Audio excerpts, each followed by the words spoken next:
Hello and welcome to my review of Fast and Furious 2009.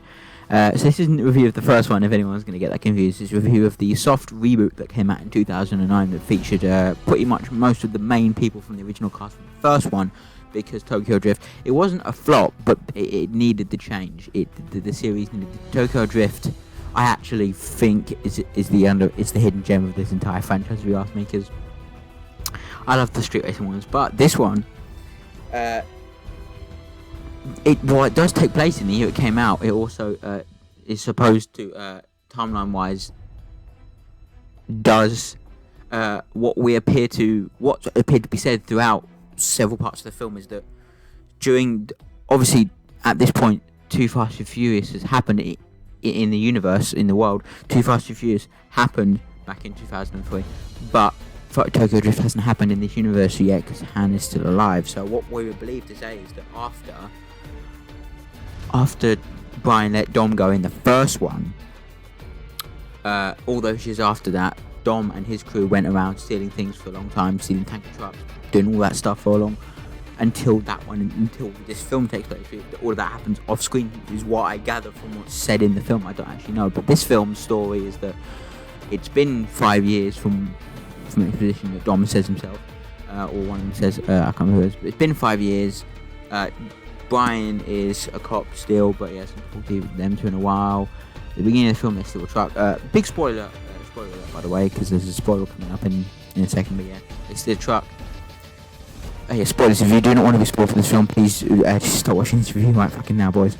And girls. Ladies and gentlemen, boys and girls. They're fantastic. Fuck. But yeah, basically, Letty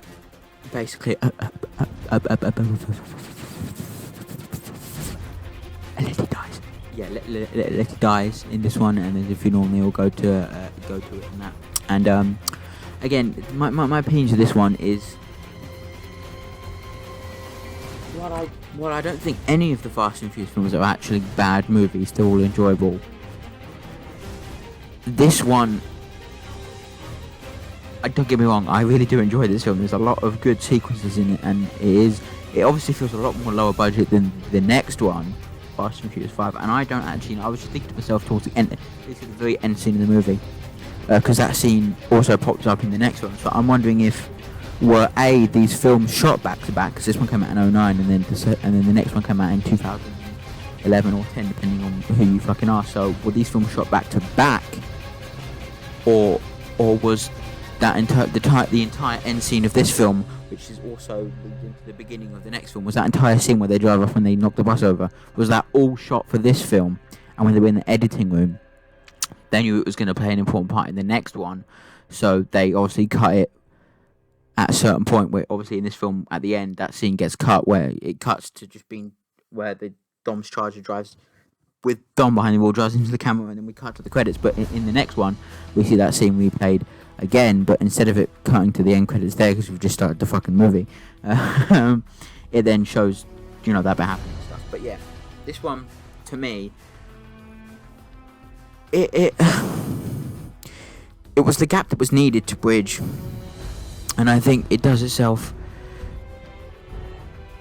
I actually do enjoy this film, and it is quite fun, but it who am I kidding? It is great fun, but I still think Tokyo Drift, I think this one, Tokyo Drift, I often put at, I bundle them together because they're not the lowest point of the franchise, but they're not the highest point, if you know what I mean. They're just not the bottom of the barrel, but they're just interesting, really. I find it really hard I struggle to really talk about this movie, because it's just one of those movies.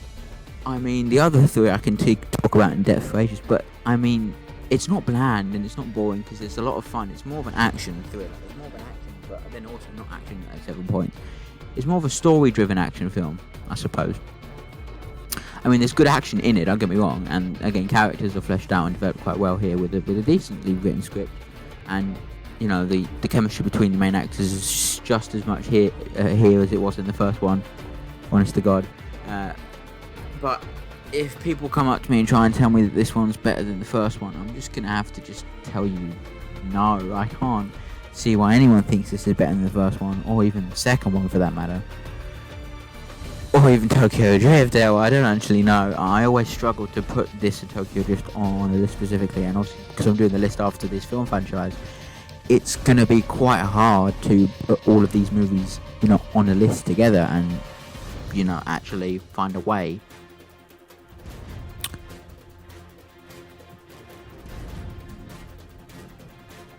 to actually think about how I feel for this one. And I might even cut this review short because I don't actually have much else to speak about other than should we just talk about soundtrack, because obviously soundtracks are a big part of this franchise's feel, and I do feel like this one personally has the weakest soundtrack of all of them, because while Tokyo Drift doesn't have one that's on the level to the first two, it still has some banger songs and quite a few actually good songs. I have to admit, Bandaluras, good songs from there. There's a lot of good songs. Bandaluras has a couple of really good songs in it, but here there's literally just Bandaluras again, and that's literally it.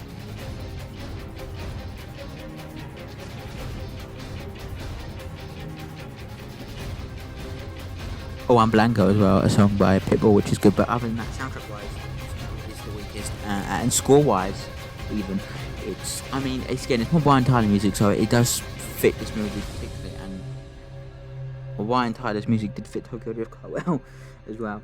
I think his music definitely picks up in 5 and 7 and 8 to an extent. But here it's just a prototype demo for the future of music. And I think Fast 5 has a great score piece called I think it's literally just called Fast 5. But yeah, music wise, it's okay. Again, I would love to talk about this movie in more detail, but I've got nothing more to say. It's fun, it's enjoyable. Again, it's a Fast and Furious movie, so you're not going to be bored. The chase sequence is quite nice. The cars, again, we've got another Skyline, we've got another Charger, we've got I used to think he drove a Nissan GTR but he doesn't. He drives a Skyline in this one.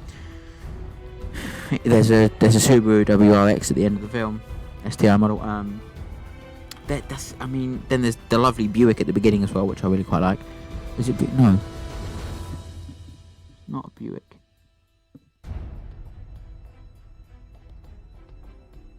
It's a nice car anyway. The car that Dom drives in the opening sequence, that car.